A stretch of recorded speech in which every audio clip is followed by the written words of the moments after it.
제21대 대한민국 대통령을 뽑기 위한 재외투표가 20일부터 시작됩니다. 김문수 후보를 지지하는 뉴욕과 뉴저지 동포들이 그의 당선을 염원하는 지지대회를 23일 개최합니다.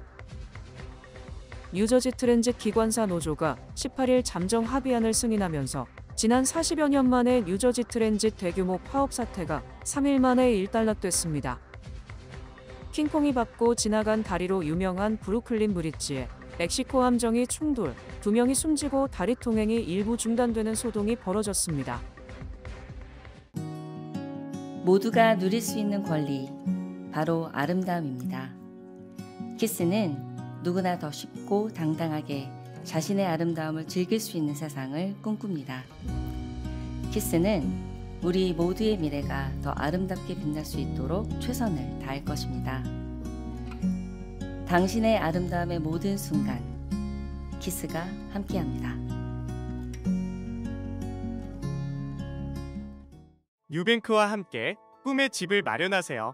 빠른 승인, 맞춤형 서비스, 전문가 상담, 지역 전문성, 경쟁력 있는 이자율.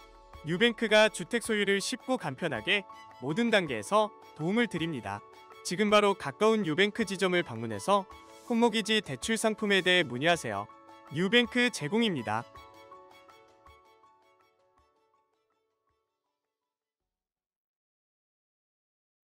제21대 대한민국 대통령을 뽑기 위한 재외투표가 20일부터 시작됩니다.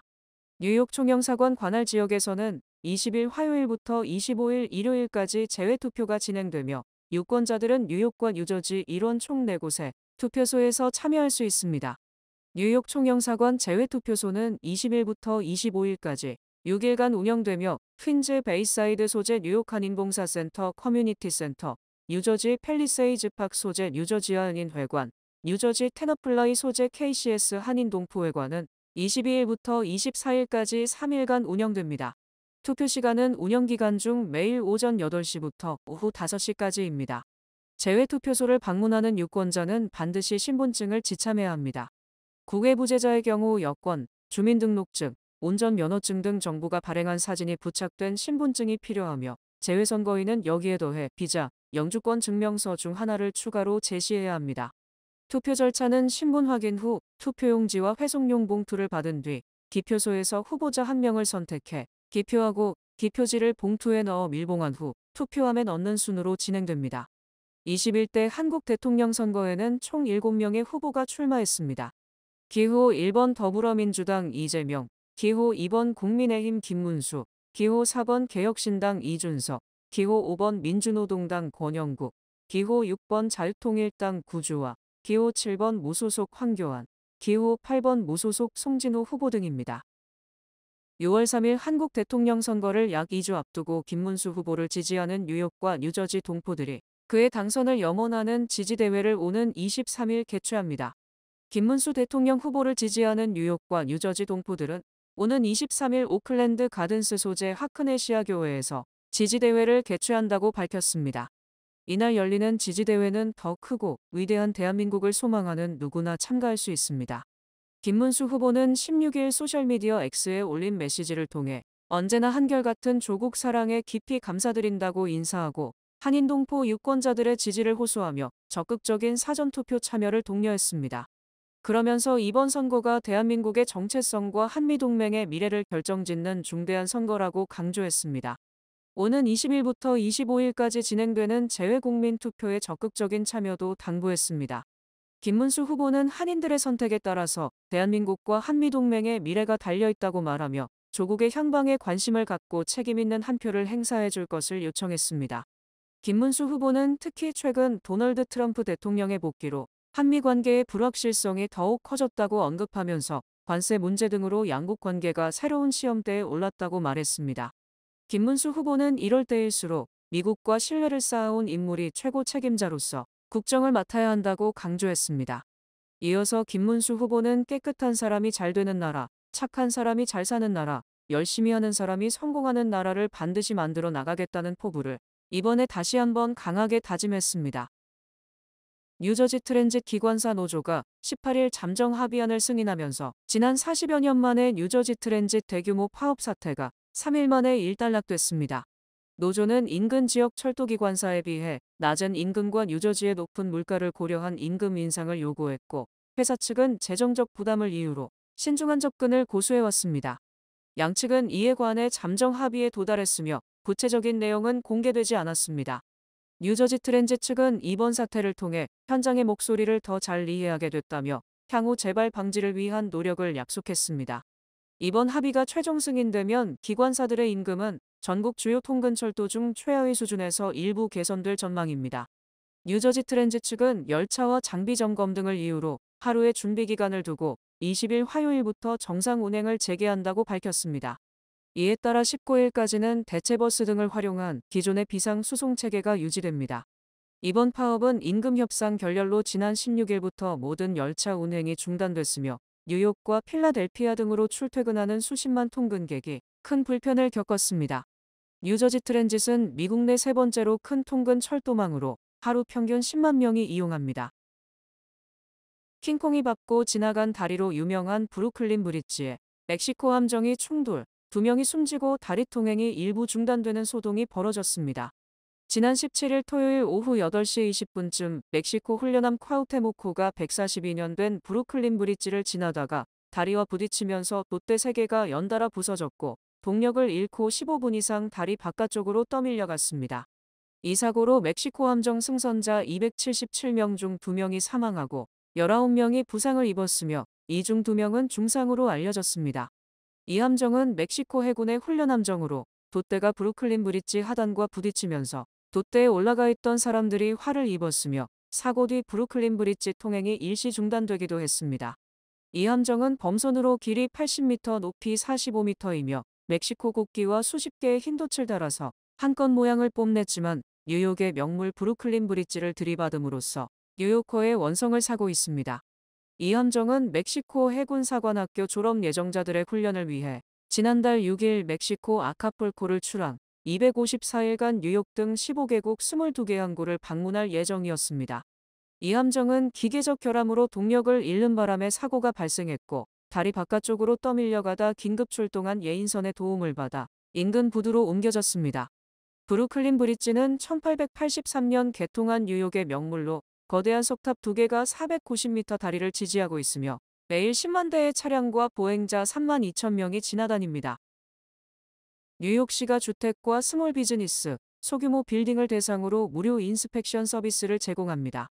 뉴욕시 빌딩국은 19일부터 6월 30일까지 주택 소유주와 스몰 비즈니스 소유주, 소규모 건물주 등이 주택 또는 빌딩 시설에 대한 안전점검 서비스를 신청하면 인스펙션을 무상 제공해 주기로 했다고 밝혔습니다. 특히 인스펙션 도중 위반 사항이 발견되더라도 벌금이 부과되지 않습니다. 이번 프로그램을 통해 단속이나 처벌보다는 선제적으로 무상 안전점검 서비스를 제공해 잠재적 사고 위험을 줄이는 것은 물론 소규모 건물주나 집주인, 스몰 비즈니스의 벌금 부담도 덜어주겠다는 게 시정부의 구상입니다. 데크와 파티오, 옹벽, 6층 높이 이하 건물 외벽, 비즈니스 간판, 미등록 보일러, 미등록 개인용 엘리베이터 장치 등에 대한 검사를 요청할 수 있습니다. 11딩국 관계자는 이 기간 벌금 우려 없이 건물 안전 검사를 무료로 받을 수 있다며 신청자들은 수리가 필요한 부분에 대한 전문가 조언과 함께 안전 규정 준수 방법 등에 대한 지침을 받을 수 있다고 밝혔습니다. 뉴악 공항의 관제 문제로 항공 대란이 계속되는 가운데 연방항공청이 당분간 운항을 대폭 축소하는 방안을 제시, 공항의 운송 능력이 크게 떨어질 것으로 우려됩니다. 연방항공청은 지난 16일 뉴악 공항의 확장 공사 및 관제가 정상화될 때까지 1시간당 착륙 항공기를 28대로 제한하는 등 이착륙 상한제 실시를 검토하고 있다고 밝혔습니다.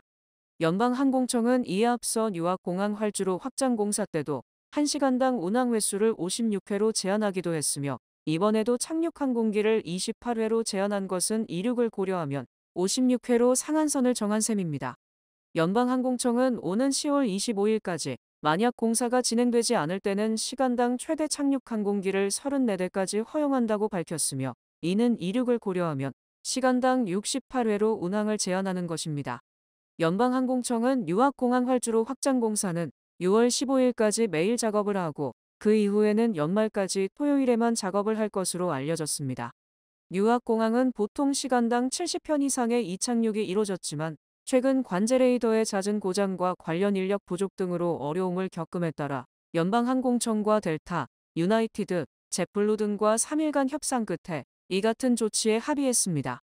하지만 연방항공청은 이 같은 조치가 주민들에게 큰 영향을 미침에 따라 메모리얼데이 연휴가 끝나는 이달 28일까지는 의견 수렴 절차를 거친 뒤 그 다음에 최종 결정을 내리기로 했습니다.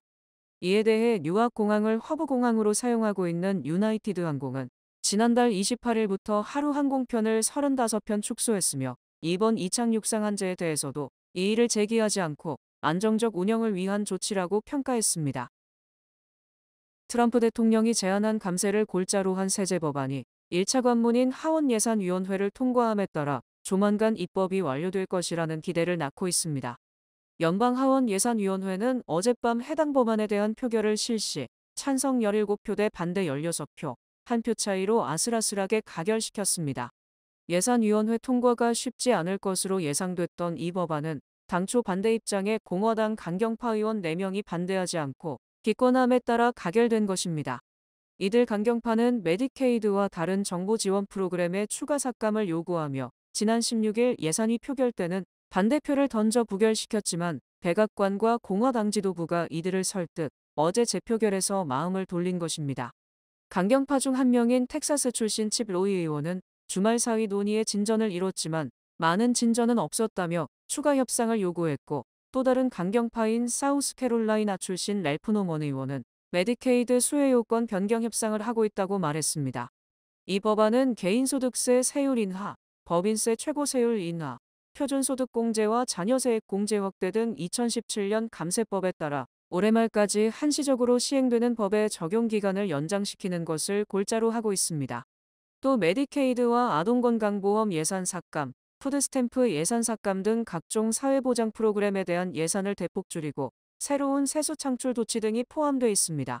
이 법안과 관련 마이크 존슨 연방하원 의장은 메모리얼데이 연휴 이전에 법안을 통과시킬 것이라고 밝혀 늦어도 22일 목요일까지 본회의 표결이 이뤄질 것으로 전망됩니다. 전문가들은 이 감세법이 통과되면 향후 10년간 국가부채가 3조에서 5조 달러 정도 늘어날 것으로 추정했습니다. 바이든 전 대통령이 퇴임 4개월 만에 주변뼈까지 전이가 진행된 전립선암 진단을 받아 주의를 안타깝게 하고 있습니다. 바이든 전 대통령 대변인은 지난주 초 바이든 전 대통령이 소변을 제대로 보지 못하는 증상이 악화된 뒤 전립선결절, 즉 종양이 새로 발견돼 정밀 진단을 받았으며 공격적 형태의 전립선암 진단을 받았다고 밝혔습니다. 특히 지난 16일 글리슨 스코어 9점이라는 진단을 받았으며 암세포가 뼈로 전이된 상태로서 공격적 형태를 보이지만 해당 암이 호르몬에 민감한 것으로 확인돼 효과적 관리가 가능하다고 덧붙였습니다. 전립선암의 악성도는 글리슨 스코어로 평가되며 2점에서 6점 미만이면 저위험군인 반면 7점에서 10점 내외이면서 전립선 특이 항원 혈중 수치가 20 이상이면 예후가 나쁜 고위험군으로 분류됩니다. 바이든 전 대통령은 올해 82세로 지난해 대선에 출마했다 중도 포기한 뒤 1월 대통령직에서 물러났습니다. 이에 대해 트럼프 대통령은 바이든의 소식을 듣고 나와 내 아내는 매우 슬퍼하고 있다. 우리는 바이든의 아내 질과 가족에게 가장 따뜻하고 정성 어린 안부를 전하며 하루빨리 성공적으로 회복하기를 기원한다고 말했습니다. 오바마 전 대통령도 바이든의 트레이드마크인 강인한 의지와 우아함으로 이 도전을 극복할 것이다. 바이든은 모든 암에 대한 획기적인 조기 치료법을 찾는데 큰 노력을 기울인 사람이라며 회유를 기원했습니다.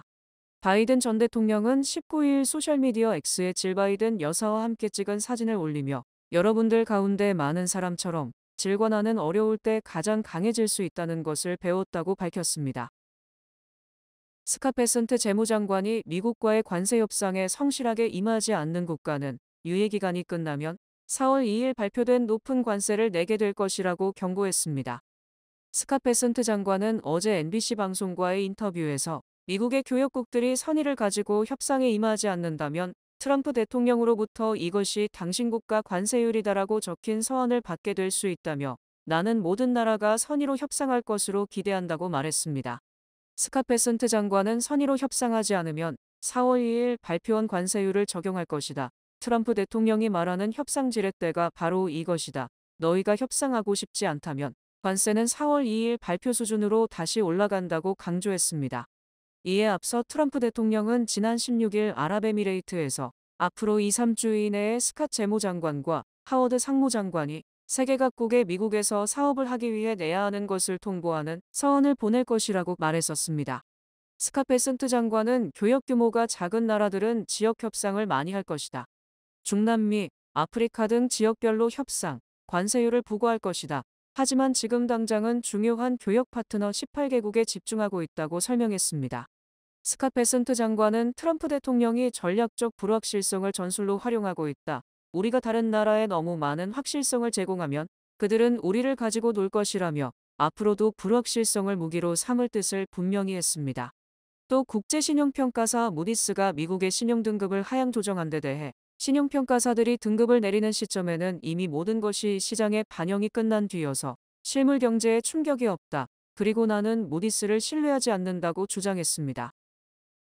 트럼프 대통령이 카타르 왕실로부터 4억 달러 상당의 보잉 747여 객기를 선물 받는다고 특정 보도한 ABC 방송에 대해 소송을 할 것이라고 위협했습니다. 트럼프 대통령은 어제 트루스 소셜의 ABC 방송 바바이거 회장은 왜 ABC 가짜뉴스에 대해 아무 조치도 하지 않느냐며 소송의 사를 밝혔습니다.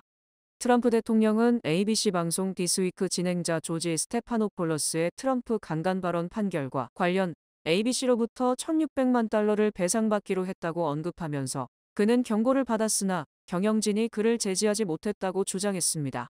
이에 앞서 트럼프 대통령은 지난 11일 ABC 보도 다음 날인 12일 백악관 기자회견을 통해 카타르 왕실로부터 보잉 747기를 선물받아 에어포스원으로 활용하겠다고 본인이 이를 직접 공식 확인했었습니다.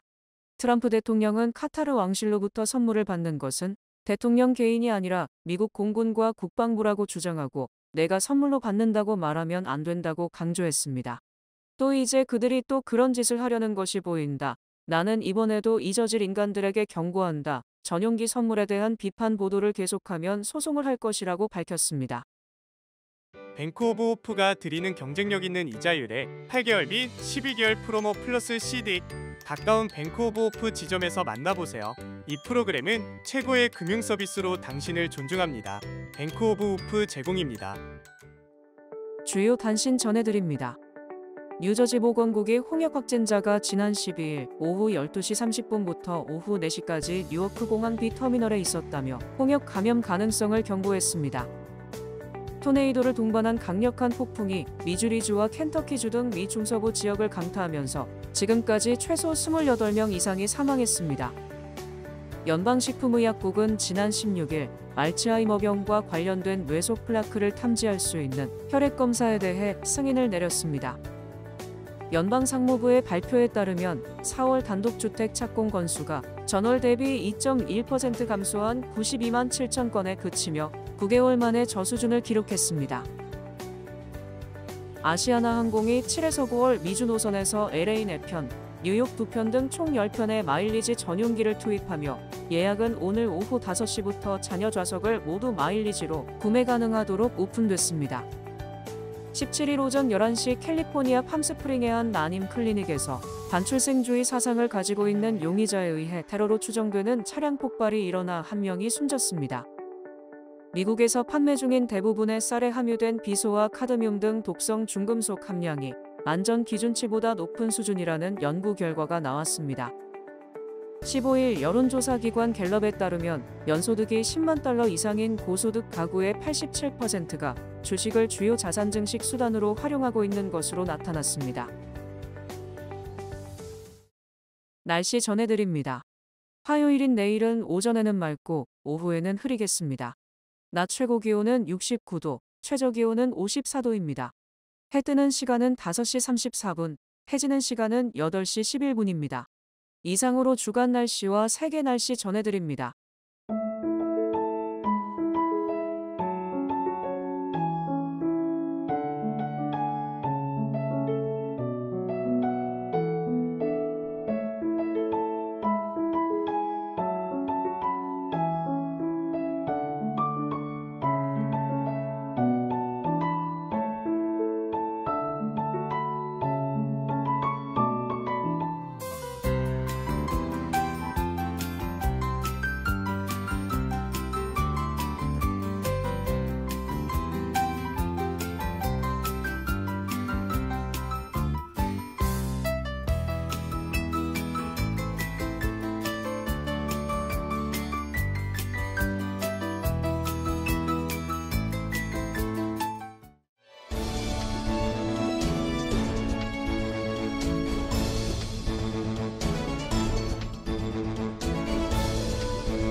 중앙선거관리위원회에서 제21대 대통령 재외선거를 실시합니다. 뉴욕 총영사관 투표소는 5월 20일 화요일부터 25일 일요일까지 6일간, 뉴욕 한인봉사센터 투표소는 22일 목요일부터 24일 토요일까지 3일간 운영됩니다. 뉴저지에서는 뉴저지 한인회와 한인동포회관 투표소가 5월 22일 목요일부터 24일 토요일까지 3일간 운영됩니다. 투표 시간은 매일 오전 8시부터 오후 5시까지입니다. 대한민국 관공서욱은 공공기관에서 발행한 신분증을 지참해야 하며 재외선거인의 경우 국적 확인 서류가 필요합니다. 대한민국 제21대 대통령 선거가 6월 3일 실시됩니다. 대한민국을 바로 세울 김문수 후보를 지지하는 뉴욕과 뉴저지 동포들이 모여 김문수 후보의 당선을 염원하는 지지대회를 23일 금요일 개최합니다. 김문수 후보를 지지하는 동포 모두가 참석해 김문수 후보에게 힘을 북돋아줄 것을 부탁합니다. 김문수 후보 지지대회는 23일 금요일 오후 5시 베이사이드 하크네시아 교회에서 열립니다. 20일부터 25일까지 실시되는 재외선거 투표에도 여러분의 적극적인 투표 참여를 부탁합니다. 이상으로 5월 19일 월요일 TKC 뉴스데스크 여기서 마치겠습니다. 시청해주신 여러분 고맙습니다.